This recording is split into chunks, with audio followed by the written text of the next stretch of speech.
Señor nuestro. Amén y amén. Amén, mis amados, bienvenidos en esta noche, una vez más reunidos para estudiar la preciosa palabra del Señor. Qué bueno que estés allí listo, conectado. Sé que vamos a tener un tiempo de bastante bendición, así que solamente permítele al Espíritu Santo que Él nos enseñe en esta noche su preciosa y poderosa palabra y que realmente seamos edificados a través de ella. Hoy vamos a empezar el estudio de Apocalipsis 5. En la clase pasada alcanzamos a ver algunos detalles, ¿sí? Detalles en los cuales nosotros podíamos observar la escena en el cielo, cómo Juan está viendo esta escena, esta revelación de parte de Dios. La diferencia que veíamos entre el capítulo 4 y el capítulo 5 es que el capítulo 4 se centraba en el creador como tal. Ahora en el capítulo 5, más que todo el capítulo se va a centrar en el Señor como el Redentor. Ahí es donde nosotros observamos fielmente cómo el Señor obviamente se va a mostrar, se va a revelar a su pueblo, a su iglesia como tal, a lo que es Juan en esta revelación que él está observando. Retomemos entonces allí en Apocalipsis 5, el verso 1, dice la palabra: y vi en la mano derecha del que estaba sentado en el trono un libro escrito por dentro y por fuera, sellado con 7 sellos. Entonces, ¿qué veíamos la clase pasada? Allí veíamos que habla de un rollo. La palabra literal en el griego es biblión, que significa un librito. Eso era lo que efectivamente Juan estaba viendo. Obviamente él no veía los libros como nosotros los conocemos hoy en día, ¿sí? En ese tiempo se utilizaban precisamente pergaminos o papiros, los cuales se enrollaban, es decir, cada vez que querían mirar el libro, ¿sí? Eso iba con una varilla, el pergamino, y se iba abriendo o cerrando, depende de lo que se fuese leyendo. Eso también lo veíamos en la clase pasada, pero la palabra me está mostrando entonces acá que veían la mano derecha del que estaba sentado en el trono. La mano derecha, como lo analizábamos la clase pasada, es obviamente la mano del honor, la mano del poder, de donde se ve el gobierno del Señor sobre todas las cosas. Es decir, que en la visión en la que Juan está observando, él está viendo al Señor allí fielmente, ¿sí? En ese trono, y ve fielmente cómo él tiene la autoridad, él tiene el gobierno, él tiene el poder total. Eso es lo que la palabra está mostrando, eso es lo que la palabra está revelando acá cuando habla de esa mano derecha, habla del gobierno del Señor, cómo él está en ese control absoluto. Como te lo decía, en aquel tiempo los libros eran papiros o pergaminos que se enrollaban en esa varilla. Si miras Apocalipsis 6:14, y el cielo se desvaneció como un pergamino que se enrolla, y todo monte y toda isla se removió de su lugar. Ahí está la figura clara de cómo nosotros entendemos para lo que Juan estaba diciendo que era ese libro era ese pergamino, como en la figura que se muestra allí en Apocalipsis 6:14.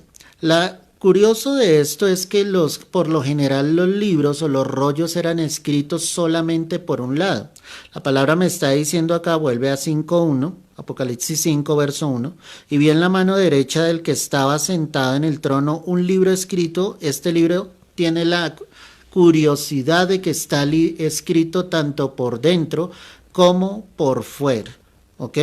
Lo que está mostrando o dando a entender esto es que nadie le puede añadir absolutamente nada a ese libro. Eso lo analizamos en Apocalipsis 22, el verso 18. Yo testifico a todo aquel que oye las palabras de la profecía del libro: si alguno añadiera estas cosas, Dios traerá sobre él las plagas que están escritas en este libro. Y si alguno quitare de las palabras del libro de esta profecía, Dios quitará su parte del libro de la vida y de la santa ciudad y de las cosas que están escritas en este libro. Entonces, lo que la palabra me está mostrando, mi amado, ¿sí? Fielmente, es que nadie puede añadir o quitar a lo que el Señor ya ha dicho. Yo te decía en la clase pasada que ese es el problema que tenemos hoy en día con la iglesia actual, con predicadores que no están obviamente llevando la palabra, que por lo contrario le están añadiendo a las escrituras cosa que el Señor no ha dicho. Quiero ser claro en esto. La revelación para la iglesia ya fue entregada. ¿Cuál es esa revelación? La que tenemos en las Sagradas Escrituras, en la preciosa palabra de Dios. Ya no hay más revelación, ya no hay hombre que reciba revelación extra a lo que el Señor ya ha dicho a través de la palabra. Y eso es algo claro que nosotros debemos tener en cuenta en estos momentos. De la misma manera te decía que tienes que tener cuidado con las nuevas versiones que están sacando de la Biblia, especialmente con una de ellas que es la NBI o Nueva Versión Internacional, la cual sencillamente ha suprimido versículos bíblicos y muchos de ellos sencillamente los han acortado. Entonces, si tú quieres realmente estar cerca a las Sagradas Escrituras, al texto original, pues tenemos la versión de la Reina Valera 1960 o aún más cercana a la Reina Valera 1909. Entonces, si tú tienes alguna de esas dos Biblias, es de mucha bendición. Si tienes la Nueva Versión Internacional, yo te aconsejo que realmente la cambies. ¿Dónde te das cuenta qué tipo de Biblia o qué versión tienes tú? Pues al comienzo de tu Biblia, allí vas a encontrar el tipo de Biblia. Ya te dice Reina Valera y la versión que tú tienes. Así que debes tener cuidado frente a esto, porque el Señor está diciendo, vuelve allí a Apocalipsis 5, el verso 1. Mira lo que dice la escritura: y vi en la mano derecha del que estaba sentado en el trono un libro escrito por dentro y por fuera. Pero ¿cómo estaba el libro? El libro estaba sellado. Ahí es donde tenemos que tener en cuenta esto. El libro estaba totalmente sellado. ¿Eso qué me quiere decir? Lo que me quiere decir es que aparece dentro de ese libro el plan de Dios, pero en ese momento en que está siendo revelado hacia la vida de Juan, en ese momento no va a ser ejecutado, ¿sí? Solamente es para que vea que allí hay un gran secreto que en un momento determinado, si lo alcanzamos a ver hoy en Apocalipsis 6, allí va a empezar a ser abierto y van a ser obviamente revelados los sellos que el Señor obviamente tiene allí descritos. Entonces ahí encontramos claramente esto en el verso 1. La palabra dice en el verso 2 que Juan veía un ángel fuerte que pregonaba a gran voz diciendo: ¿quién es digno de abrir el libro y de desatar sus sellos? Entonces empieza a buscar a alguien que definitivamente sea capaz de revelar el plan de Dios y de llevarlo a cabo. La palabra nos deja ver allí que hace 2 veces la mención de ese ángel poderoso. Sí, para que lo entiendas, ese ángel poderoso en el griego original es la palabra iskurón. Te lo voy a deletrear: ISKHURON. Ese iskurón simboliza o significa ese ángel fuerte. ¿Dónde aparece ese ángel fuerte? Miremos Apocalipsis 10, el verso 1, para que podamos entender allí lo que nos está revelando la palabra. Dice: vi descender del cielo a otro ángel fuerte, envuelto en una nube, con el arco iris sobre su cabeza. Solo hasta ahí. Dice: vi descender un ángel fuerte. O sea, para que la escritura me esté diciendo esto, es que este ángel es diferente a todos los demás que pueden existir. Apocalipsis 18, verso 21, ve allí conmigo. Debes tener tu Biblia allí para que lo vayas observando a la vez conmigo. Apocalipsis 18, verso 21. Y un ángel poderoso tomó una piedra, ¿cierto? Como una piedra de molino. ¿Cómo era este ángel que aparece acá? Poderoso. O sea, ahí aparece la palabra que te estoy diciendo, iskurón. O sea, ese ángel fuerte, ese ángel poderoso. ¿Qué estaba haciendo ese ángel? Ese ángel estaba pregonando, como lo dice Apocalipsis 5, verso 2, a gran voz, y estaba diciendo: ¿quién es digno de abrir el libro y de desatar sus sellos? Pues obviamente Juan observaba, escuchaba la voz, el pregón de ese ángel, ¿sí? Y aquí lo que vemos es un ángel que está en un mayor rango en potencia. Por eso habla de ese ángel fuerte, de ese ángel poderoso. Y él está pregonando, él está preguntando en alta voz y está diciendo, ¿quién es digno? Lo que el ángel está mostrando sencillamente es para que el universo entero se entere precisamente de que solo habrá uno digno de desatar los sellos. En otra palabra, solo habrá uno digno de desatar los juicios del Señor. Este es nuestro Señor Jesucristo. No habrá otro que sea digno, ¿sí? Ahora, pese a que era un ángel tan poderoso, mis amados, ese ángel no estaba para revelar ni para ejecutar el plan de Dios. O sea, él ni iba a abrir el libro, ni lo iba a ejecutar con lo que estaba allí escrito. El ángel era enviado de parte del Señor para proclamar al universo entero que el único digno, pues, es el Señor. Es lo que la iglesia debe estar haciendo hoy en día.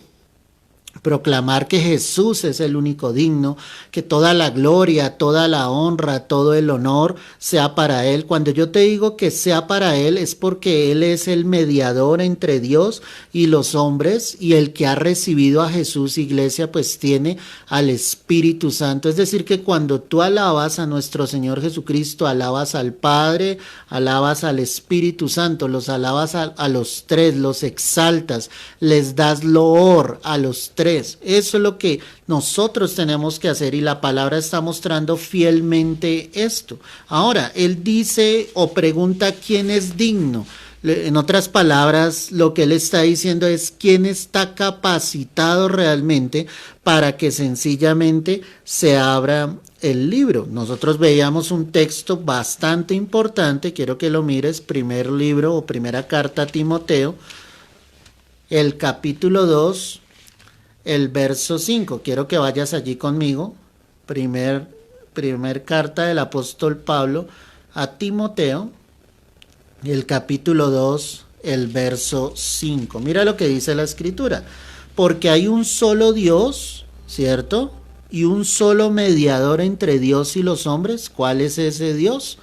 Jesucristo hombre, es decir, no hay otra manera de llegar al Padre sino a través de nuestro Señor Jesucristo. Es la única manera, iglesia, en la que nosotros podemos obviamente llegar al Padre como tal, y eso es algo que lo debes tener claro. O sea, cuando te estoy diciendo esto, lo que te estoy tratando de mostrar es que el único capacitado realmente de abrir los sellos, pues definitivamente era nuestro Señor Jesucristo.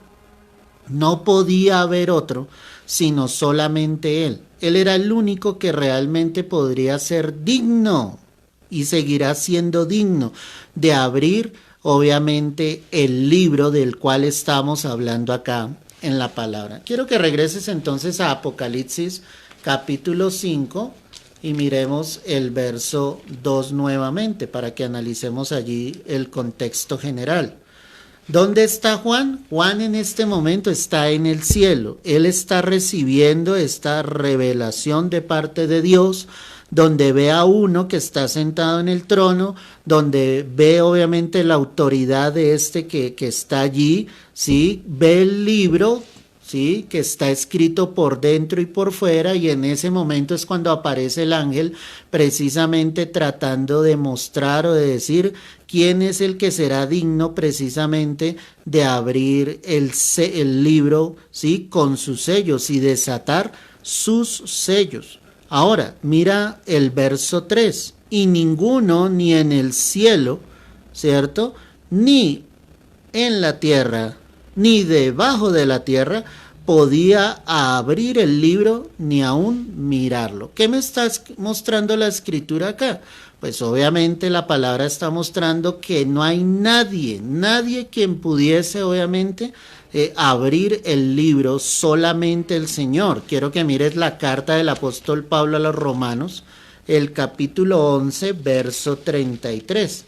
Romanos 11, verso 33. Dice la escritura de la siguiente manera: Oh profundidad de las riquezas, de la sabiduría y de la ciencia de Dios. Cuán insondables son sus juicios e inescrutables son sus caminos. Porque ¿quién entendió la mente del Señor? ¿O quién fue su consejero? ¿O quién le dio a él primero para que le fuese recompensado? Porque de él y por él y para él son todas las cosas. A él sea la gloria por los siglos de los siglos. Amén y amén. ¿Qué muestra aquí la palabra? O sea, la palabra no solamente en este texto que yo te acabo de leer, sino a través de toda la escritura, la palabra siempre está mostrando, ¿sí? ¿Quién es el digno? ¿Quién es el todopoderoso? ¿Quién es el grande? ¿Quién es el que merece todo el honor y toda la gloria? Entonces el apóstol Pablo, escribiéndole a la iglesia en Roma, les está diciendo: oh profundidad de las riquezas de la sabiduría y de la ciencia de Dios. Él no está hablando de una sabiduría humana, él está hablando de la sabiduría, del conocimiento. Recuerda que la palabra ciencia aquí en la palabra, ¿sí?, me da la idea del conocimiento de Dios. ¿Cómo conozco a Dios? A través de la palabra del Señor como tal. Y él dice cuán insondables son sus juicios. En otra palabra, él está diciendo: no los podemos sencillamente conocer, no sabemos con exactitud cómo serán, ¿sí? Inescrutables son sus caminos. Es decir, tú no puedes, ¿sí?, ir y mirar. O sea, no, hay un punto hasta donde Dios nos permite llegar. Había un punto hasta donde Dios estaba permitiendo que Juan llegara. A él le fue revelado hasta donde le era necesario para él y para todos nosotros que entendiésemos claramente lo que el Señor quería darnos a conocer. Por eso, mi amado, yo y tú debemos tener cuidado frente a lo que analizamos a la luz de la palabra. Hay misterios que no nos van a ser revelados, hay misterios que sencillamente estarán allí en la palabra y que solamente Dios en un momento determinado nos dará la luz para poderlos comprender. Y él hace una pregunta acá y dice: pregunto, porque ¿quién entendió la mente del Señor? ¿O quién fue su consejero? O sea, lo que Pablo está tratando de mostrar acá, obviamente, es la grandeza del Señor. No podemos entender su mente, no podemos entender lo que Él piensa, lo que Él hace. Él es soberano. Cuando hablamos de la soberanía de Dios, estamos hablando de que Él hace como quiere, en el momento que Él quiere, con quien quiere. ¿Sí? Jehová dio, Jehová también quitó. Es lo que yo debo aceptar de parte de Dios. Además, la palabra dice: ¿quién le dio al primero para que le fuese recompensado? No, de ninguna manera. O sea, Él es el principio de todas las cosas. Él hace como bien le parece. Y Pablo afirma y dice: es que de Él y por Él y para Él son todas las cosas. O sea, este texto lo que está mostrando definitivamente es la grandeza de Dios, ¿sí? Las riquezas inescrutables, no como el mundo las ve hoy en día o la misma iglesia, esas riquezas inescrutables es la gloria de Dios. Eso es lo que el Señor obviamente está mostrando, cómo Dios fielmente creó todas las cosas por Él y para Él, y como lo dice allí en la carta a los Colosenses: y todas las cosas por Él subsisten, por Él fueron creadas y por Él subsisten. Por eso Pablo perdóname, dice: a Él sea la gloria por los siglos de los siglos. Amén. Gloria a Dios. Entonces, ¿qué me muestra ese texto?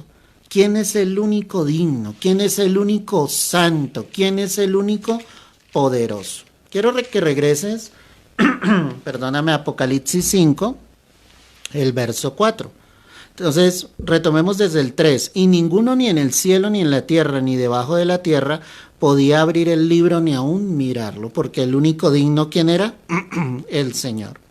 ¿Qué hacía Juan? Dice: y lloraba yo mucho, porque no se había hallado a ninguno digno de abrir el libro ni de leerlo. Y dice la Escritura: ni de mirarlo. Qué impresionante esto. Entonces, Juan lo que está haciendo es llorar amargamente, porque no sabe si él no sabía con certeza si el rollo definitivamente se iba a abrir o no, si se llevaría a cabo el plan de Dios en favor del pueblo de Dios. No habría juicio en el mundo, no habría condenación para el mundo, no habría un triunfo final de parte del Señor, no habría cielos nuevos ni tierra nueva. O sea, la condición y las lágrimas de Juan en este momento, lo que me dejan ver es la condición del ser humano cuando dudamos precisamente del poder de Dios. Cualquiera leyendo esto dice, pero ¿por qué lloraba Juan? ¿Por qué él dudaba de que Dios era el único digno? Es que es la condición del ser humano. Cuando tú y yo dudamos precisamente de que el Señor pueda hacer algo, de que Dios se pueda glorificar, de que Dios te ayude en una circunstancia adversa, cuando tú ves puertas cerradas, que esas puertas se abran. O sea, es la condición en el ser humano. Aunque él estaba viendo esa gloria, cualquier otro habría dicho, pues Señor, tú eres el único digno, pero mira lo que dice la palabra, y lloraba, perdóname, y lloraba yo mucho, porque no se había hallado a ninguno de abrir el libro, ni de leerlo, ni de mirarlo. Entonces, es impresionante, si el libro no se abría, ¿cómo se cumplirían los juicios de Dios? Si el libro no se abría, ¿cómo el Señor desataría, obviamente, ese juicio final sobre la tierra? El impío quedaría sin castigo. Pero yo quiero decirte algo, el impío no quedará sin castigo. Y no es que nos alegremos o nos gocemos de esto, sino es la victoria grande del Señor. Porque Él definitivamente acabará con la prevaricación, con la maldad, acabará con la iniquidad sobre la tierra. El hombre piensa que va a prevalecer para siempre. El hombre de pronto piensa que Dios dejará sin castigo a los que han hecho maldad durante toda su vida, a los que no quisieron aceptar ni reconocer fielmente al Señor. No, mi amado, Dios hará justicia. En un momento determinado, el Señor se va a glorificar. Y cuando suceda la apertura de estos juicios, definitivamente será el momento más terrible de la humanidad, porque el juicio de Dios vendrá sobre la tierra. Yo quiero decirte algo, la Escritura dice, buscad a Jehová mientras pueda ser hallado, llamadle en tanto que está cercano. Pero también la palabra dice, vendrá tiempo cuando me buscarán y no me hallarán, me llamarán y obviamente no les abriré. Porque la gente en su dureza, en la dureza de su corazón, no quiere escuchar la voz de Dios, no quiere escuchar lo que el Señor está diciendo. No es el hombre, es la palabra de Dios. ¿Qué pasaba con Juan? Lloraba y lamentaba obviamente que aparentemente no se hallaba a ninguno digno de abrir el libro, ni de leerlo, ni de mirarlo, pero sí había uno digno. Y ese digno de abrir el libro con sus sellos, pues era el Señor. Mira lo que dice el verso 5. Y uno de los ancianos me dijo, no llores. He aquí que el león de la tribu de Judá, la raíz de David, ha vencido para abrir el libro y desatar sus 7 sellos. Amén y amén. Hemos hablado en las clases anteriores que los ancianos tipifican la iglesia. Es decir, que la iglesia misma, estando allí, lo que el Señor está mostrando, quiero serte claro en los eventos que están sucediendo. Sucede el rapto o el arrebatamiento, y en el cielo lo primero que sucede es el tribunal de Cristo, que en la clase pasada analizamos las coronas. Después del tribunal de Cristo, en el cielo sucederán las bodas del Cordero, en esos 7 años que en la tierra serán de gran tribulación. ¿Qué está pasando en la tierra después del rapto? Primero que todo vendrá una falsa paz que será instituida por el anticristo. Obviamente detrás de todo esto estará Satanás. El anticristo pues es un hombre en el cual vamos a estar analizando en la palabra más adelante, que gobernará sobre el mundo entero. Entonces la palabra me está mostrando esto. Hay esos 3 años y medio de falsa paz, de falsa seguridad, y después de los 3 años y medio iniciales, finalmente vendrá lo que la palabra denomina como la gran tribulación, que son los juicios que a partir del capítulo 6 nosotros vamos a empezar a analizar, iglesia, ¿correcto? Para que lo tengas claro. Finalmente, dice la palabra acá que uno de los ancianos le dijo a Juan, voy a volver allí al verso 5, y uno de los ancianos me dijo, no llores.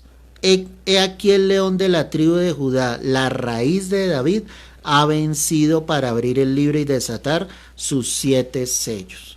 Qué bonito y qué hermoso esto, porque lo que hace este anciano es darle esperanza, Juan. Así como Dios hoy nos da esperanza y nos dice si hay uno digno de desatar los 7 sellos. Dice el león de la tribu de Judá. ¿Sí? Cuando miramos esto, quiero que vayas allí a Génesis 49, no pierdas allí donde estamos, Génesis 49, vamos a observar el verso 9 y 10. Génesis 49, 9. Cachorro de león, Judá, de la presa subiste, hijo mío, se encorvó, se echó como león, así como león viejo, ¿quién lo despertará? No será quitado el cetro de Judá, ni el legislador de entre sus pies, hasta que venga Silo. A él se congregarán los pueblos. Amén y amén. Como lo observas allí en tu Biblia, esa es la profecía de Jacob acerca de sus propios hijos. ¿Quiénes eran sus hijos? Pues las 12 tribus de Israel. Allí aparece una palabrita para que vayamos desglosando lo que acabamos de leer, que es Silo. Esa palabra Silo significa tranquilidad, significa reposo. Y Silo fue la primera capital de Israel como tal. Por eso él está hablando acá, retomemos acá, dice, no será quitado el cetro de Judá ni el legislador de entre sus pies, hasta que venga Silo, a él se congregarán, ¿qué? Los pueblos. Pero ese Silo, más de lo que te estoy diciendo, que era la primera capital del reino de Israel como tal, ¿sí? Lo que me impresiona es lo que simboliza tranquilidad, simboliza reposo. Lo que Jacob estaba haciendo impresionantemente acá era profetizar acerca de la venida del Mesías. Ahora miremoslo a la luz de la palabra, que es lo que él está diciendo. Cachorro de león, Judá, de la presa subiste, hijo mío. Acuérdate que es la profecía hacia los hijos, ¿cierto? Se encorvó, se echó como león, así como león viejo, ¿quién lo despertará? Y en el verso 10 él confirma y dice, él no será quitado del cetro de Judá, ni el legislador de entre sus pies, hasta que venga Silo, a él se congregarán los pueblos. Entonces lo que él está mostrando es cómo alrededor del Mesías se congregarían todos los pueblos de la tierra, muchos le reconocerían obviamente como el Mesías Salvador, y hay millones en el mundo entero, para gloria de Dios Padre, que le han reconocido como el único y suficiente Salvador, como el Mesías prometido, como el que vino a traer salvación. Ahí está hablando del cachorro de Judá, del león de la tribu de Judá. Ahí está hablando efectivamente cómo el Señor desde el comienzo tenía todo perfectamente planificado. Y a lo que yo voy con esto, iglesia, es que Él no es un Dios que va improvisando en el camino. Él es un Dios que sabe perfectamente lo que hará. Él ya ha determinado lo que sucederá sobre la tierra. Lo que pasa es que Él quiere que obviamente muchos lleguen a salvación, que muchos le conozcan como el Salvador, el Redentor de nuestras vidas. Cuando retomamos nuevamente allí, quiero que vuelvas a Apocalipsis 5, mira nuevamente el verso 4. El verso 5, perdóname, y uno de los ancianos me dijo, no llores, he aquí que el león de la tribu de Judá, la raíz de David, ahí aparece otro nombre. Ya analizamos quién era el león de la tribu de Judá, ¿cierto? Ahora mira, dice la raíz de David, o el vástago de la raíz de David. Esto apunta a nuestro Señor Jesucristo como hijo y sucesor de David. Si tú miras la genealogía, obviamente en Mateo, quiero que vayas allí por un instante, nosotros sabemos que el Señor es principio y fin de todas las cosas. Pero mira lo que dice Mateo 1:1, libro de la genealogía ¿de quién? De Jesucristo, hijo de David, hijo de Abraham. Por eso es que en la escritura aparece aquí en Apocalipsis que él es el vástago o la raíz de David. Cuando hablamos de la raíz de David, aunque la palabra está diciendo hijo de David, pues el Señor estaba antes de David. Y esto es impresionante. Es darnos cuenta cómo el Señor es el comienzo de todas las cosas. Quiero que mires también Mateo 22, cómo expresa la escritura aquí claramente lo que te estoy diciendo. Mateo 22, verso 41.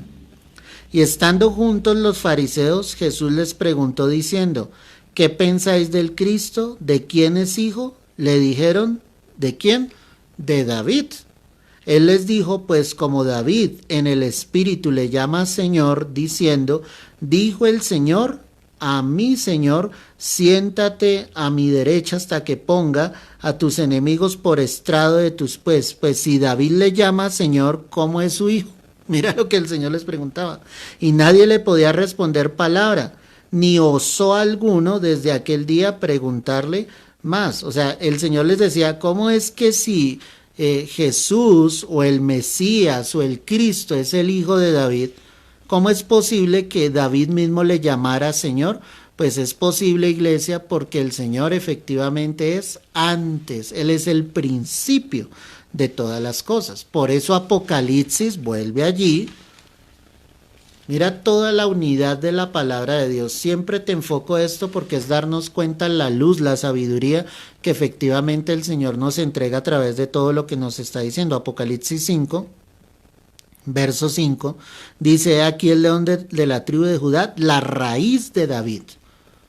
Porque el Señor era antes de David, era la raíz de David. Y dice, ese es el que ha vencido para abrir el libro y desatar sus 7 sellos. ¿Dónde fue la victoria de Jesús? Pues en la cruz, hermano. Ahí fue donde él obtuvo esa victoria precisamente. Quiero que mires Filipenses, carta del apóstol Pablo a los Filipenses, capítulo 2, verso 8 específicamente. Y estando en la condición de hombre, se humilló a sí mismo, haciéndose obediente hasta la muerte y muerte de cruz, por lo cual Dios también le exaltó hasta lo sumo y le dio un nombre que es sobre todo nombre, para que en el nombre de Jesús se doble toda rodilla de los que están en los cielos y en la tierra y debajo de la tierra, y toda lengua confiese que Jesucristo es el Señor, para gloria de Dios Padre. Amén y amén. Aleluya, iglesia, porque así es, así es. Él venció en la cruz. Y eso es lo que hace efectivamente, frente a todo el contexto que estamos viendo, que Él sea digno realmente, digno de abrir el libro y de desatar efectivamente sus sellos. Sigamos allí en Apocalipsis 5, verso 6. Dice entonces la palabra, pero antes si quieres miremos estos textos que son importantes. Isaías capítulo 11, mira el verso 1. Isaías 11, verso 1.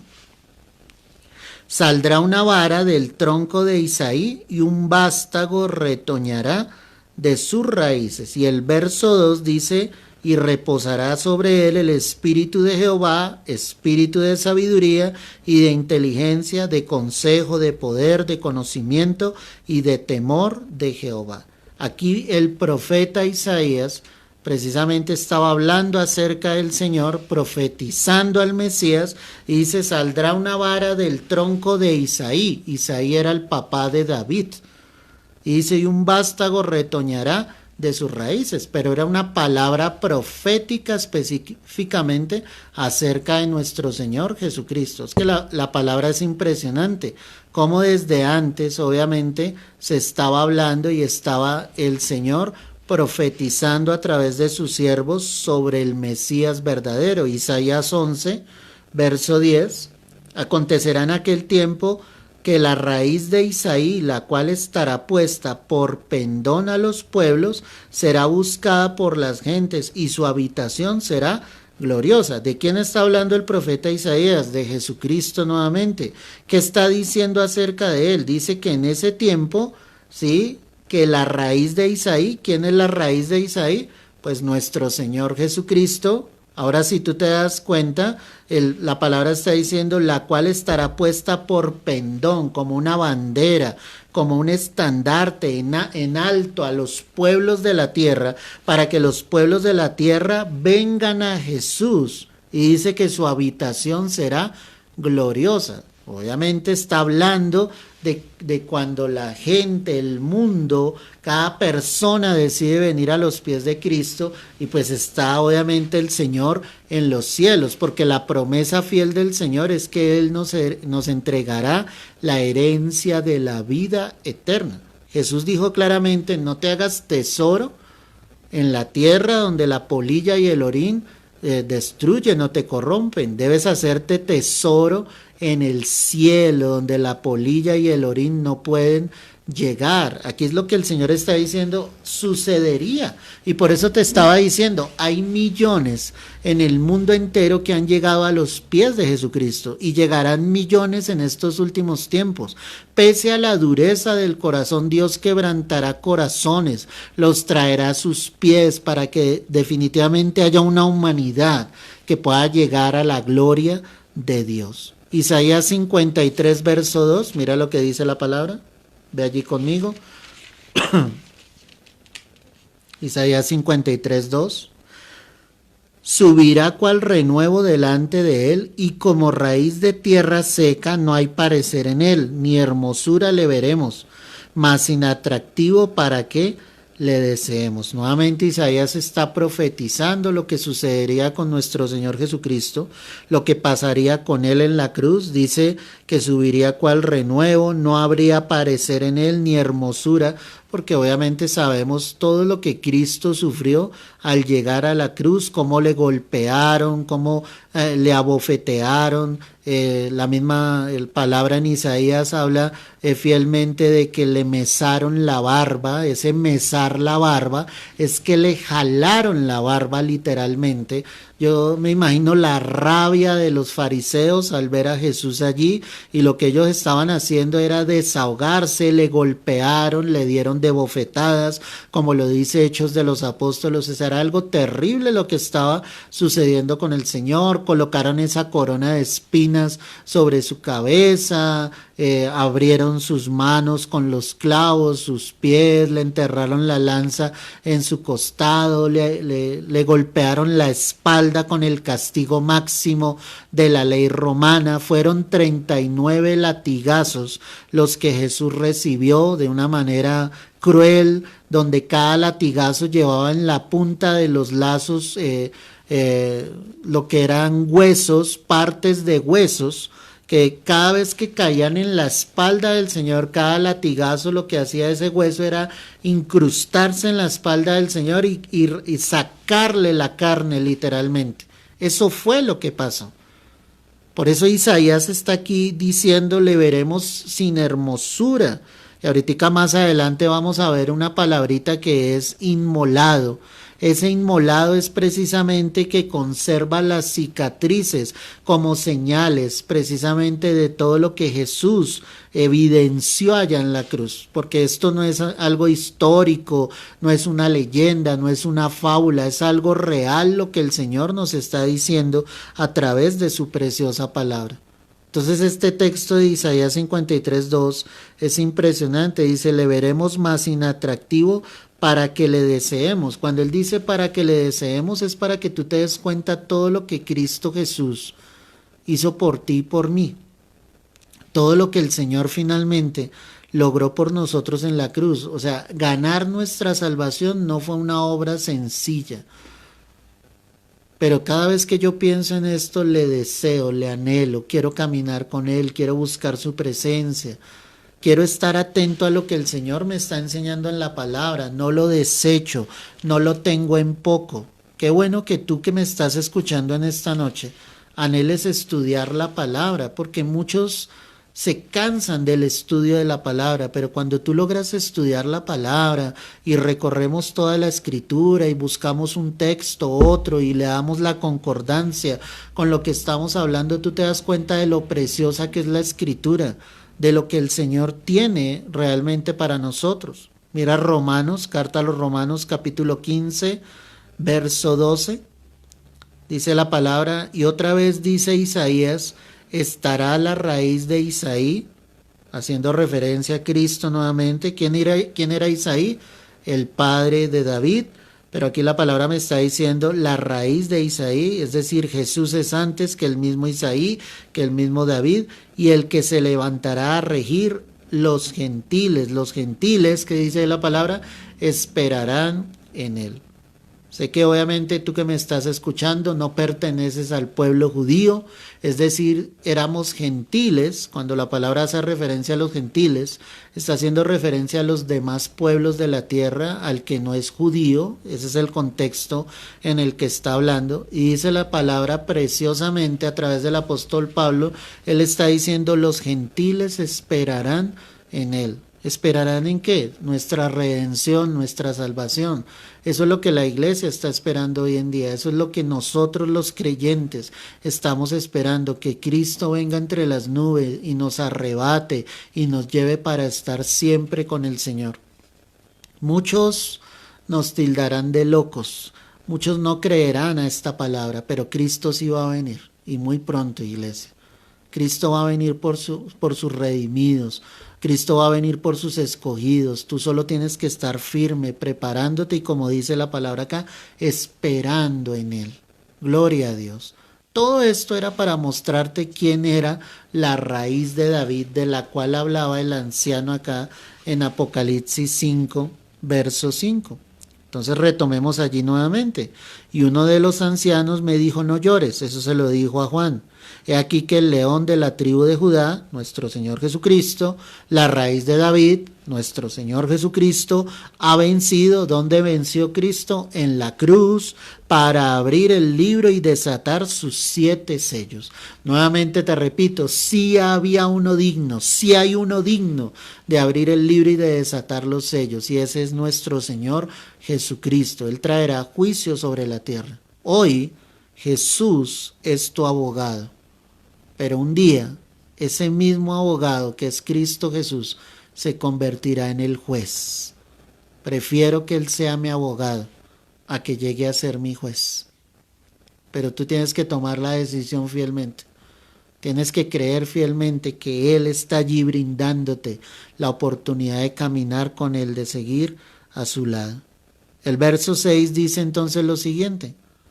Y miré y vi en medio del trono y de los 4 seres vivientes y en medio de los ancianos estaba en pie un cordero como inmolado, que tenía 7 cuernos y 7 ojos, los cuales son los 7 espíritus de Dios enviados por toda la tierra. Amén y amén. Entonces Juan esperaba ver, ¿cierto? Un león, obviamente, porque el león, como lo hemos analizado, tiene poder, ¿sí? Se siente temor al ver al león, pero cuando Juan mira, dice, y miré y vi aquí en medio del trono de los 4 seres vivientes y en medio de los ancianos, ¿quién estaba allí en pie? Un cordero inmolado. Aquí Juan, en el texto original, en el griego, aparece la palabra arnión, te lo voy a deletrear, A-R-N-I-O-N. Ese arnión significa un corderito. Esa palabra arnión en Apocalipsis aparece 29 veces. Lo curioso es que cuando él escribe el Evangelio de Juan, ¿sí?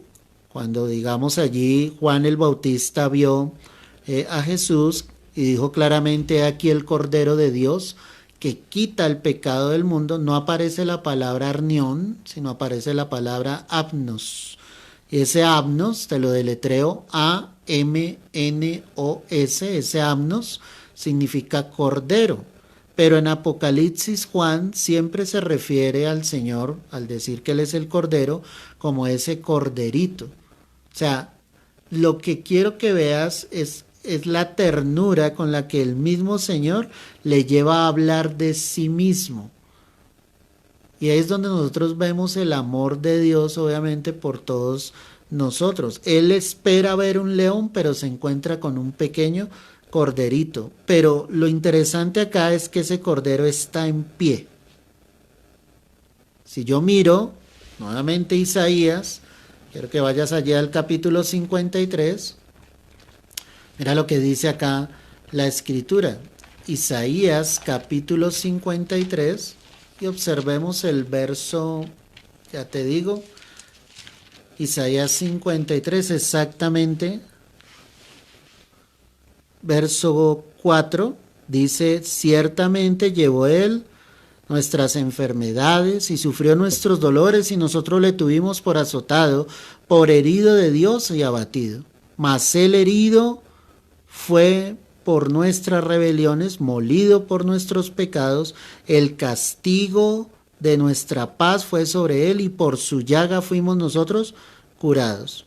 Adelántate un poco al verso 7, angustiado él y afligido, no abrió su boca, como cordero fue llevado al matadero y como oveja delante de sus trasquiladores, enmudeció y no abrió su boca. Como cordero fue llevado al matadero. Cristo muere en la cruz.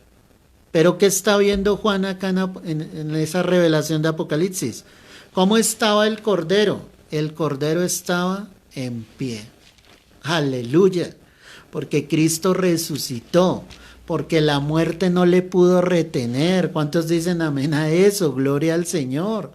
Dios obviamente le levanta de los muertos. El Espíritu del Señor le levantó de los muertos y como lo vimos allí en la carta a los Filipenses, le dio un nombre que es sobre todo nombre, para que en ese nombre se doble toda rodilla que está arriba en el cielo, acá abajo en la tierra y debajo de la tierra, en el mismo infierno.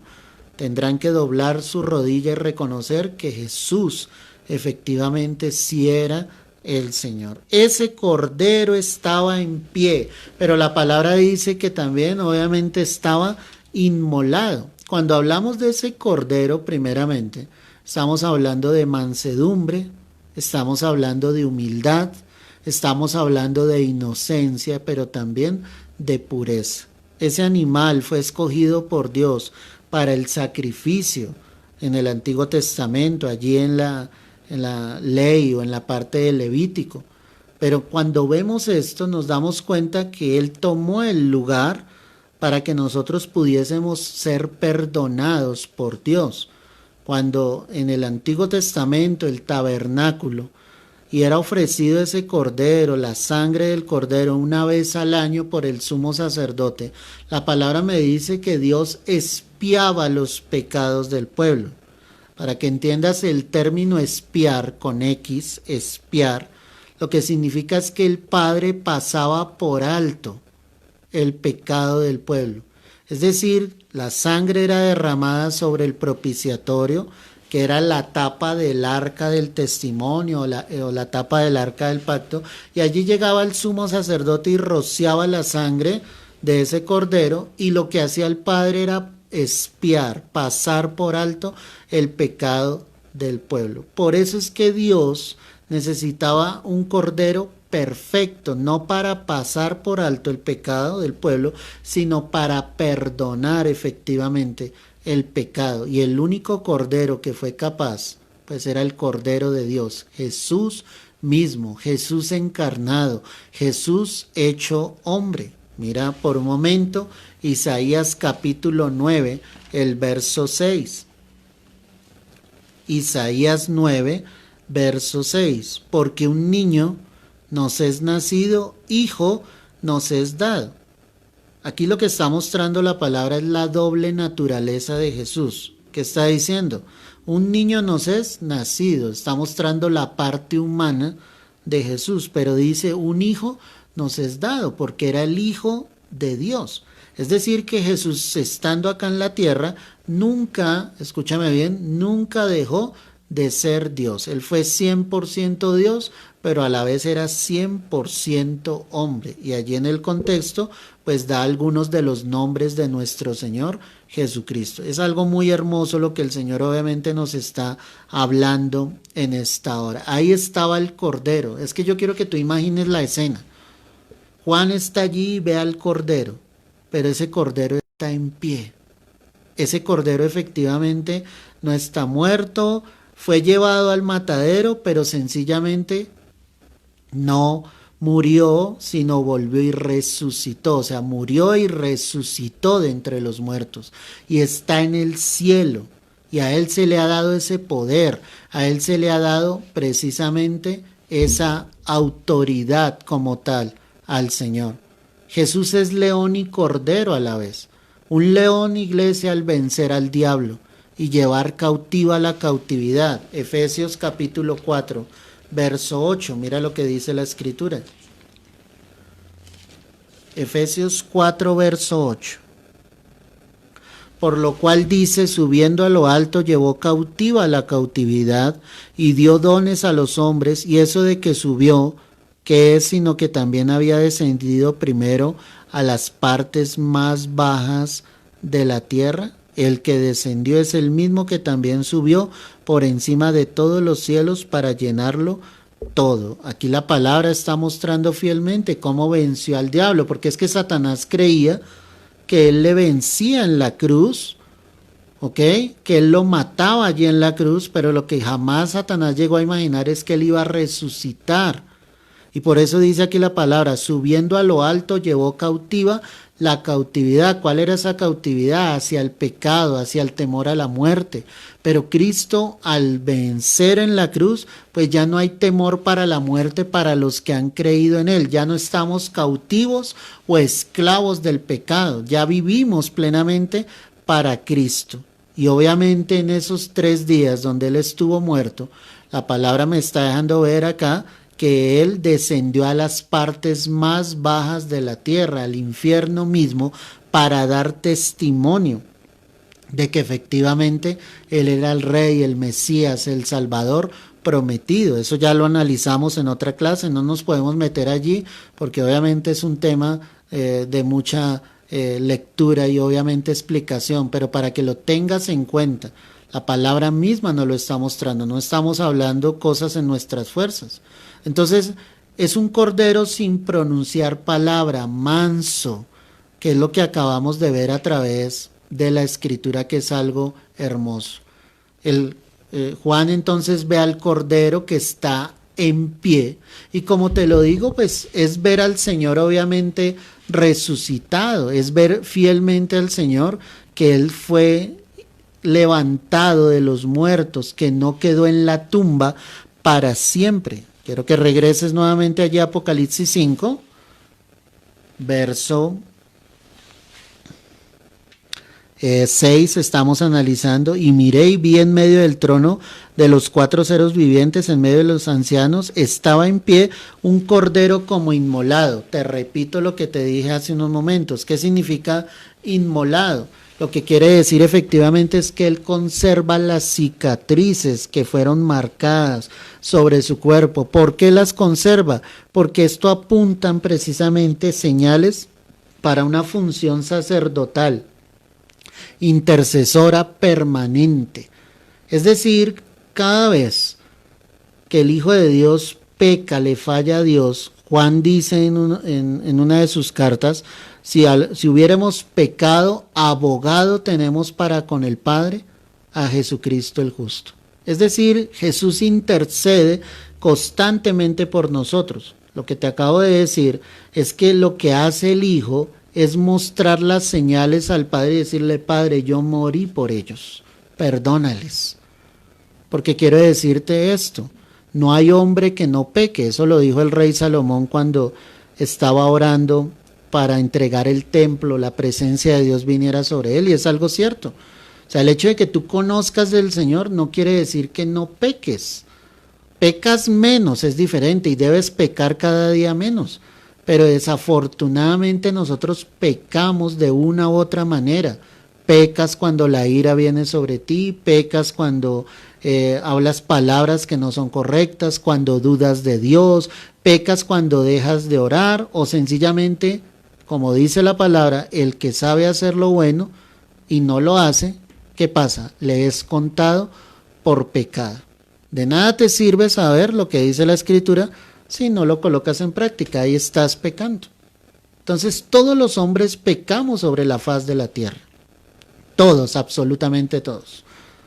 Pecan los hermanos de la iglesia, los que sirven dentro de la iglesia, el pastor peca, ¿sí me entiendes? Lo que yo quiero que tú entiendas en esta hora es que tenemos a ese sumo sacerdote que está intercediendo por nosotros delante del Padre. Es decir, que cuando Juan lo vio inmolado, como estamos viendo acá en la palabra, voy a volverlo a leer acá, estaba en pie un cordero como inmolado. O sea, ¿qué vio Juan?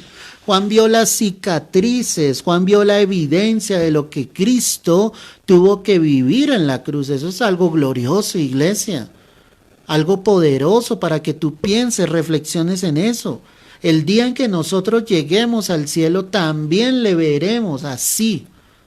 Él nos mostrará la evidencia de efectivamente lo que él tuvo que pasar, las huellas sencillamente de lo crudo que fueron los romanos con él, cuando le golpearon, cuando sencillamente le abofetearon, cuando colocaron esa corona de espinas sobre su cabeza. Todo eso nosotros le veremos y damos gloria al Señor por esto, mi amado. Mira lo que dice Juan 20, verso 27. Juan 20, verso 27. Luego dijo a Tomás, pon aquí tu dedo y mira mis manos, y acerca tu mano y métela en mi costado, y no seas incrédulo, sino creyente. Impresionante. ¿Qué le estaba mostrando el Señor ahí? Las huellas, las cicatrices de lo que él había vivido. Le dice a Tomás, mete aquí tu dedo, comprueba que sí soy yo. Comprueba que yo fui el que morí por ti en la cruz, y no seas incrédulo, sino creyente. Impresionante, ¿cierto? Carta a los Hebreos, capítulo 9, verso 14. Mira lo que dice la Escritura. Hebreos 9, verso 14. Cuanto más la sangre de Cristo, el cual mediante el Espíritu Eterno se ofreció a sí mismo sin mancha a Dios, limpiará vuestras conciencias de obras muertas para que sirváis al Dios vivo. Lo que está mostrando aquí el autor de la carta es que obviamente si la sangre de los toros, como dice en el verso 13, y de los machos cabríos y las cenizas de la becerra rociadas a los inmundos santifican para la purificación de la carne. En otras palabras, te lo voy a decir de esta manera. Si en ese acto que se hacía para expiar los pecados del pueblo servía delante de Dios, cuánto más la sangre preciosa de nuestro Señor Jesucristo no limpiará nuestras conciencias para que podamos servir al único y verdadero Dios vivo. Ahí es donde yo veo la obra grande de la cruz, y es algo que tú no puedes olvidar. Y en este capítulo de Apocalipsis 5, allí en el verso 6, lo que Juan está viendo allí en el cielo es algo glorioso. Estaba viendo a Jesús, estaba viendo las heridas, las cicatrices de lo que sencillamente él había tenido que vivir. Y de verdad, iglesia, que esto es algo impresionante.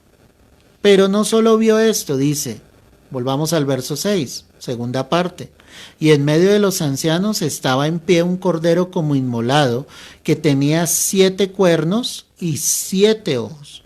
¿Qué simbolizan esos 7 cuernos? Esos 7 cuernos lo que simbolizan es el pleno poder, la plena autoridad de Cristo Jesús. Eso es lo que la palabra está mostrando, una autoridad absoluta. Esos cuernos simbolizan eso.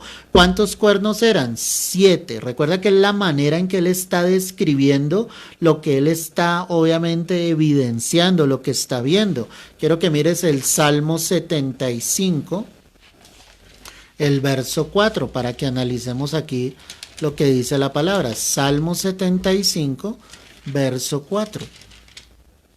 Dice la palabra del Señor. Dije a los insensatos, no os infatuéis, y a los impíos no os enorgullezcáis. No hagáis alarde de vuestro poder, no habléis con cerviz erguida. El salmista, ¿de quién está hablando? De esos orgullosos, de esos fatuos. Una persona fatua es una persona necia, es una persona que no piensa, no se da cuenta de que tiene un Dios grande, que hay un creador del cielo y de la tierra, sino esa persona se enorgullece creyendo que ella es más grande o que tiene más poder que Dios. Pero el Salmo mira lo que va, vuelve a lo mismo. Dije a los insensatos, no os infatuéis, y a los impíos no os enorgullezcáis, no hagáis alarde de vuestro poder, no habláis con cerviz erguida. Y mira lo que les dice, porque ni de oriente, ni de occidente, ni del desierto viene el enaltecimiento, mas Dios es el juez. O sea, lo que él está tratando de mostrar es el orgullo del hombre, la soberbia del ser humano. Él está mostrando y dice, eso no viene ni de oriente ni de occidente. O sea, en otras palabras está diciendo, eso no viene de Dios. Cuando tú ves a una persona llena de orgullo, llena de soberbia, y peor si está en el Señor, pues eso no viene de Dios. Eso es lo que la palabra me está mostrando. Y dice, mas Dios es el juez. ¿Te das cuenta cómo el salmista está alabando y exaltando a Dios? Le está diciendo en otras palabras al hombre, mira, como hombre tú no eres nada. Dios es el juez. A este humilla y a aquel enaltece. ¿Qué hace Dios? Humilla y enaltece. ¿Humilla a quién? Al soberbio. Dios resiste a los soberbios, pero da gracia a quién? A los humildes. Si tú te humillas delante de Dios, la palabra me dice, voy a ser enaltecido, pero si te enalteces delante de Dios, iglesia, vas a ser humillado. Qué triste esto. Ahora dice, porque el cáliz está en la mano de Jehová. Cuando hablamos del cáliz es la copa o el vaso. Lo que estamos aquí mirando a la luz de la palabra son esos 7 cuernos, ¿cierto? El poder, la autoridad. ¿Quién tiene ese poder? Nuestro Señor. Él es el que tiene el cáliz en la mano, Él es el que tiene la copa, el vaso que va a ser derramado, la copa de ira, el vaso de ira que va a ser derramada sobre la tierra. Porque yo te hago una pregunta en esta noche. ¿Será que la humanidad está muy bien para que la ira o el juicio de Dios no venga? Por lo contrario, la humanidad se ha pervertido, está más lejos de Dios. Se han endurecido en sus corazones, blasfeman contra Dios. Hemos llegado a tiempos que estaban escritos en la palabra que tal vez pensamos que no llegaríamos, donde el amor de la iglesia se enfrió, donde sencillamente hemos dejado sencillamente el amor. Muchas congregaciones con su arduo paciencia y trabajo, pero tenía contra ellas el Señor, que han dejado su primer amor. O como en la iglesia la Odisea, como lo estudiamos, una iglesia que dice ser rica, pero por otra parte el Señor le está diciendo, pero tú eres pobre, miserable, desventurada, eres ciega, estás desnuda. Porque es una iglesia que solo está confiando en las riquezas de esta tierra y no está buscando a Dios. Por eso en Apocalipsis 3:20, allí en la misma iglesia de la Odisea, el Señor le decía, es que yo estoy a la puerta. Ese texto no es para un incrédulo. Ese texto es para aparentemente un creyente. ¿Y qué está diciendo el Señor? Estoy a la puerta. Estoy llamando a ver si alguno oye, a ver si alguno me permite entrar. Y recuerda que el análisis que hacíamos es, o a Jesús lo tenían fuera de la iglesia, porque el que está hablando es nuestro Señor Jesucristo, es decir, aunque estaba la iglesia de la Odisea, Jesús estaba fuera, no le habían permitido entrar realmente a la iglesia, o definitivamente, pues no estaba en los corazones de esas personas. Porque el texto, en el contexto literal, está hablando aparentemente a creyentes, a gente que está cerca de Dios, pero que definitivamente no han tenido un encuentro verdadero con el Señor. Yo quiero decirte en esta noche, mi amado, que es necesario que tú tengas la certeza de que tú ya naciste de nuevo. No es que te estés congregando en una iglesia, no es que estés asistiendo a una congregación por tiempo, por años. O sea, tú tienes que tener la certeza realmente de que Jesús está en tu corazón. ¿Cómo vas a comprobar eso? Vas a comprobar eso con el hecho de que quieres vivir para Cristo, de que te has ido alejando de lo que era el mundo, de que amas la palabra de Dios, de que amas orar, de que amas estudiar las escrituras, de que amas sencillamente estar en la presencia del Señor, te congregas fielmente, tienes tiempos de oración, de intimidad con el Señor, porque obviamente el que es de Cristo buscará las cosas que son del Espíritu, no las de la carne. Estarás cerca de Dios, buscarás de Él a diario, tendrás comunión con el Señor. Anhelarás la venida del Señor. Yo diría que esa es una señal clara de alguien que ya nació de nuevo. Todos los días le pide al Señor, Señor, ven pronto. Porque, ¿qué quiere ese personaje? No quiere estar acá en la tierra. Él quiere irse con el Señor hacia el cielo. Por eso tienes que tener la certeza de que has nacido de nuevo. Vuelvo allí al Salmo 75, verso 7. Mas Dios es el juez. A este humilla y a aquel enaltece, porque el cáliz está en la mano de Jehová y el vino está ¿qué? Fermentado. Cuando hablamos de que el vino está fermentado, es que se ha convertido el mosto o el jugo, ¿sí?, en una bebida alcohólica. Eso es lo que está mostrando acá la palabra. Te lo voy a volver a leer. Y el vino está ¿qué?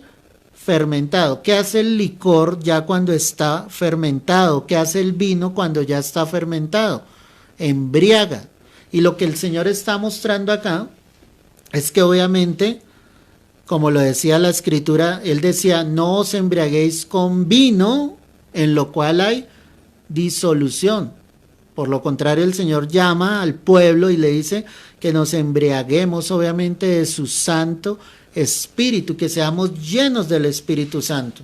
Pero como muchos sencillamente estarán lejos del camino de Dios, pues el Señor obviamente, vuelvo y leo, verso 8, porque el cáliz está en la mano de Jehová y el vino está fermentado. Y además de eso, mira, y dice, lleno de mistura, ¿sí?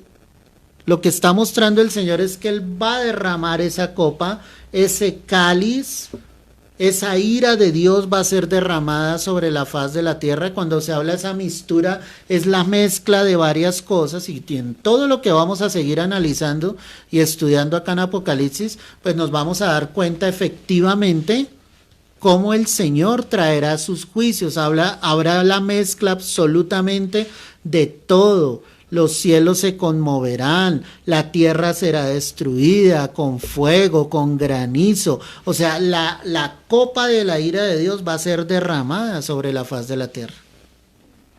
Y mira lo que dice finalmente el verso 8. Hasta el fondo lo apurarán y lo beberán ¿quiénes? Todos los impíos de la tierra.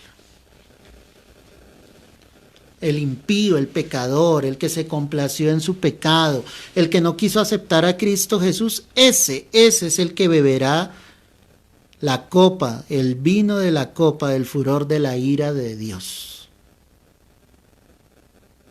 Yo te pregunto en esta noche, mi amada, si tú te estás embriagando del Espíritu Santo, si estás siendo lleno del Señor, si lo buscas. Son tiempos donde tienes que estar cerca de Dios. El diablo es sagaz, es astuto, te tratará de sacar del camino, te tratará de envolver. Conozco creyentes que ni aún son capaces de creer en todo lo que estamos hablando. Y dicen conocer a Cristo y dicen tener al Señor en su corazón.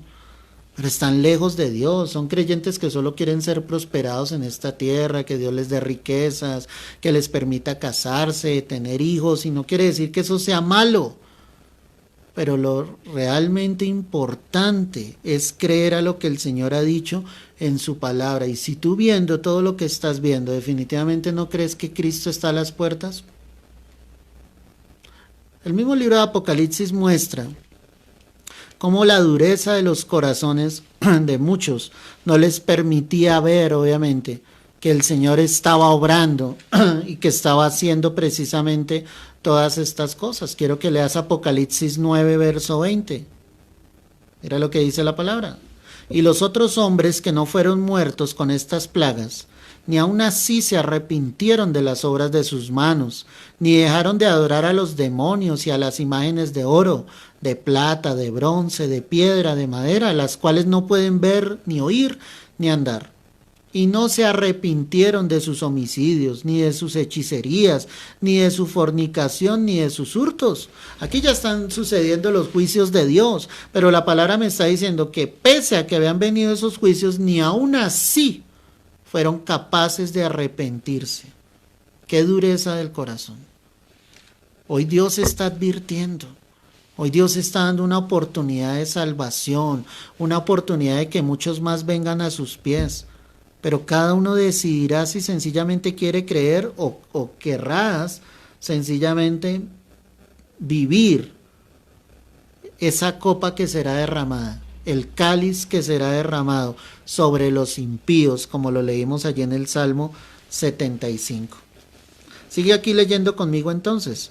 Pero dice que no solo eran 7 cuernos, y recuerda lo que simbolizan esos 7 cuernos, es el pleno poder, la plena autoridad, es decir, como lo comparábamos con el Salmo 75, Él es el que va a ejecutar el juicio, Él es el que tiene el poder, la autoridad para llevar a cabo sus juicios. Pero la palabra también me dice que tenía 7 ojos. Esos 7 ojos hablan de la plenitud de la visión de Dios. Él es omnisciente. Para los que no lo saben, cuando hablamos de omnisciencia es que el Señor conoce todas las cosas. Él ve todas las cosas. Es la plenitud del Espíritu Santo. Nada le es oculto delante de Dios. Él ve todo lo que sucede a diario en tu vida, en mi vida. No le podemos esconder absolutamente nada. Y cuando Juan le ve a Él, por eso describe esto. Voy a volver a leer. Verso 6, y miré y vi en medio del trono uno de los 4 seres vivientes, y en medio de los ancianos estaba en pie un cordero como inmolado, que tenía 7 cuernos y 7 ojos, los cuales son los 7 espíritus de Dios enviados por toda la tierra. Esos 7 espíritus de Dios precisamente es que Dios está viendo todo lo que sucede en la tierra. Nada le es oculto. Y vino y tomó el libro de la mano derecha del que estaba sentado en el trono.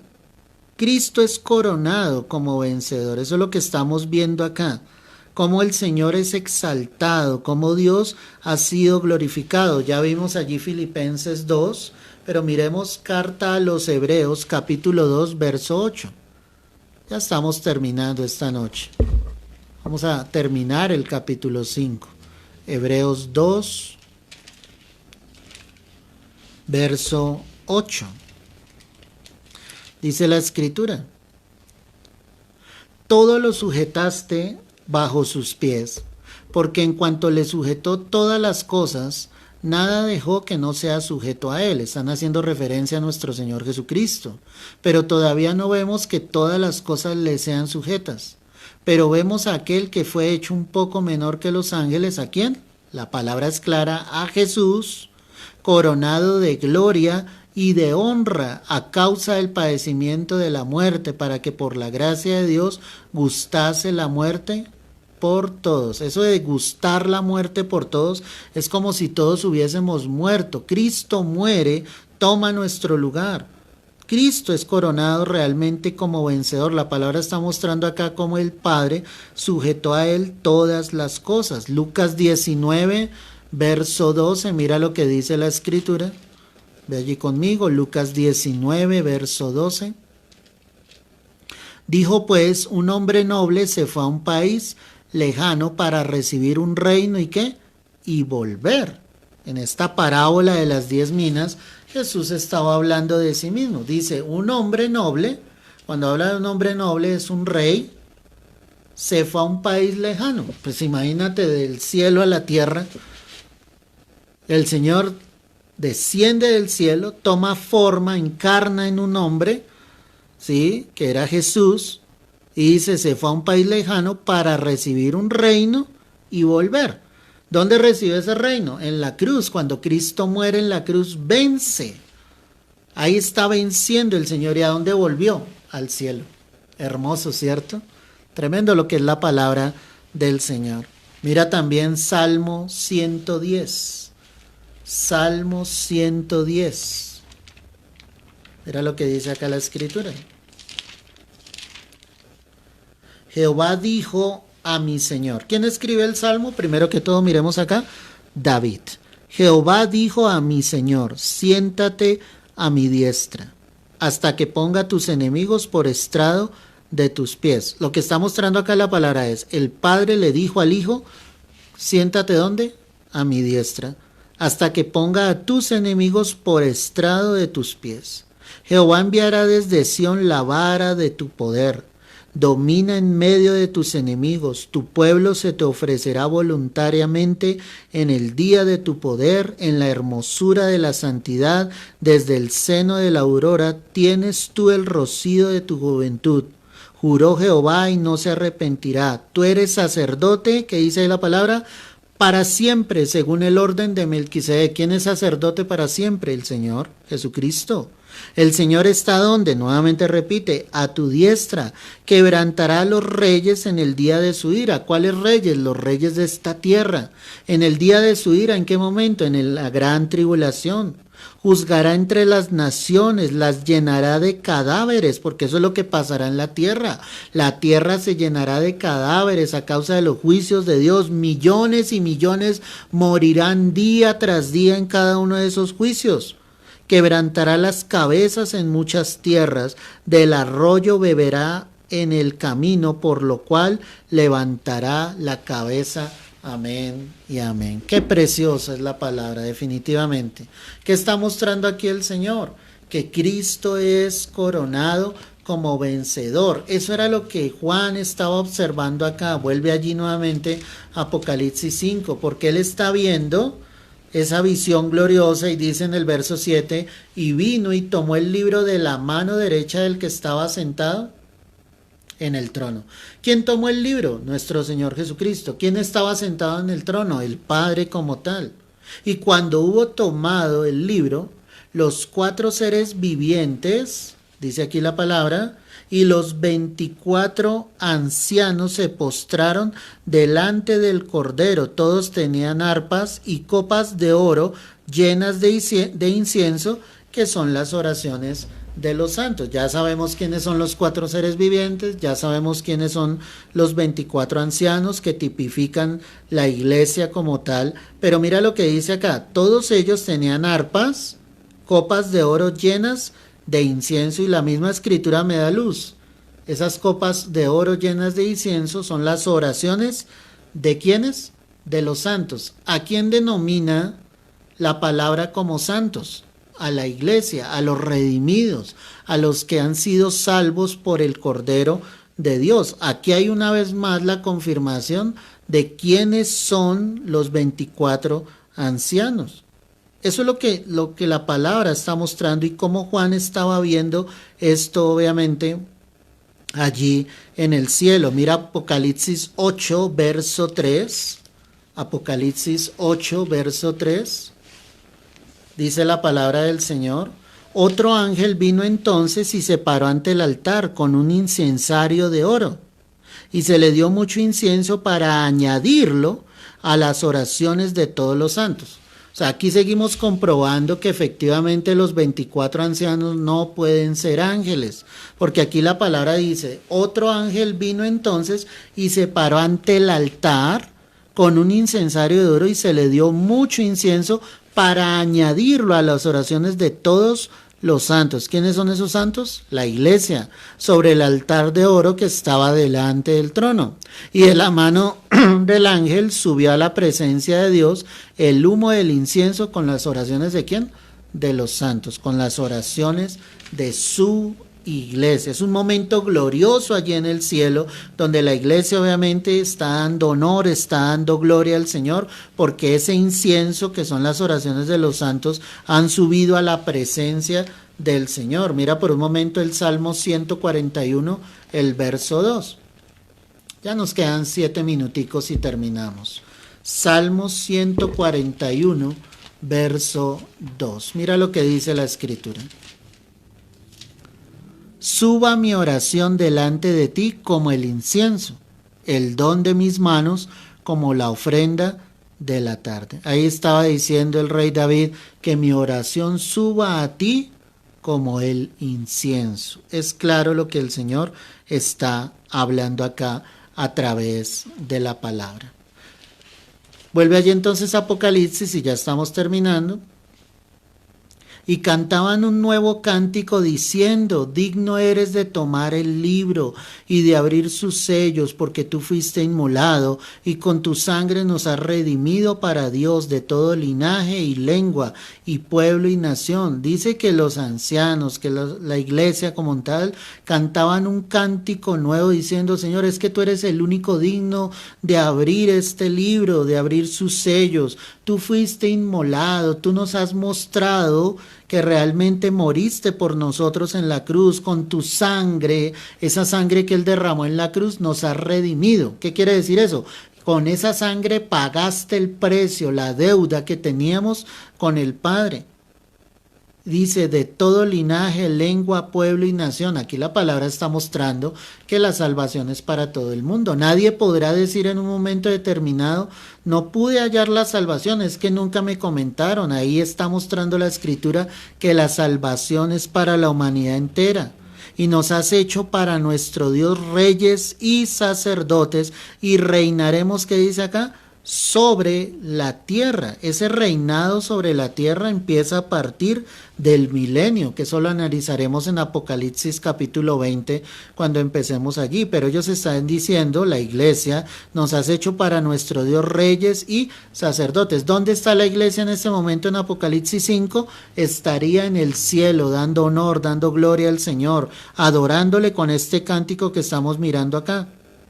Y miré y oí la voz de muchos ángeles alrededor del trono y de los seres vivientes y de los ancianos, y su número era millones de millones, que decían a gran voz, el cordero que fue inmolado es digno de tomar el poder, las riquezas, la sabiduría, la fortaleza, la honra, la gloria y la alabanza, y a todo lo creado que está en el cielo y sobre la tierra y debajo de la tierra y en el mar, y a todas las cosas que en ellos hay, oí decir al que está sentado en el trono y al Cordero, sea la alabanza, la honra, la gloria y el poder por los siglos de los siglos. Los 4 seres vivientes decían amén, y los 24 ancianos se postraron sobre sus rostros y adoraron al que vive por los siglos de los siglos. Amén y amén. ¿Te das cuenta lo que hacen los ángeles? Vuelvo y leo el verso 11.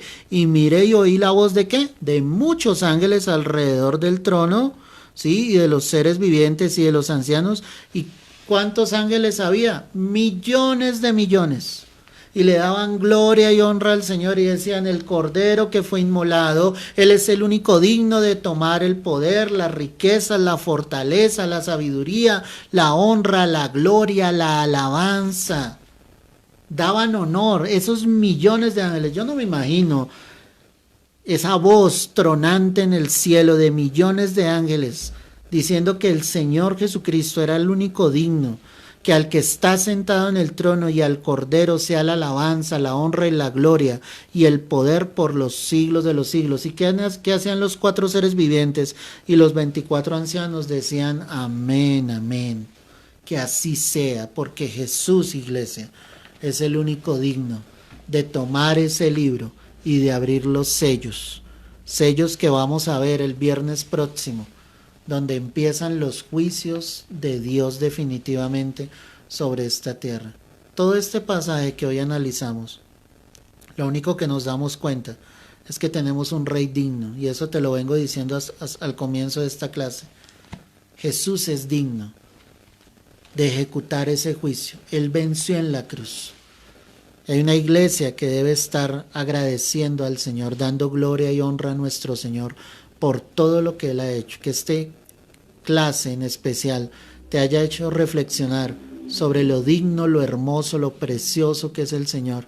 Que esos millones de ángeles allá en el cielo darán gloria y honra al Señor hoy, mañana y por los siglos de los siglos. Y en este momento determinado que acabamos de estudiar, le darán la honra, la fortaleza, el honor, la gloria al único, al Dios poderoso, al Cordero de Dios, que ha vencido por todos nosotros. Padre, queremos darte gracias en esta noche por tu palabra, por tu enseñanza. Permite que tu pueblo la aproveche, no la tome en vano, Señor, y que todo lo que tú nos has estado enseñando nos sirva realmente para anhelar ese momento glorioso, Señor, en el que estaremos contigo por siempre en el cielo. Todo honor, toda gloria sean dadas a ti, oh Rey. Es en Cristo Jesús. Amén y amén. Amén, mis amados. Espero esta clase haya sido de bendición como lo ha sido para mi vida. Créeme que siento la presencia del Espíritu Santo acá conmigo y anhelo estar pronto con el Señor como tú lo debes anhelar, hermano, porque esto que acabamos de ver es algo glorioso. Es estar allí en el cielo, en el trono de Dios y para siempre, porque nada ni nadie nos podrá separar del amor de Dios. Que Dios te bendiga grandemente, que tengas un resto de día en bendición, que aproveches este estudio que estamos haciendo y que también lo compartas con otros para que muchos más sigan recibiendo del amor de Cristo. El viernes próximo, iglesia, estaremos nuevamente 6:30 de la tarde para que te conectes a esa hora.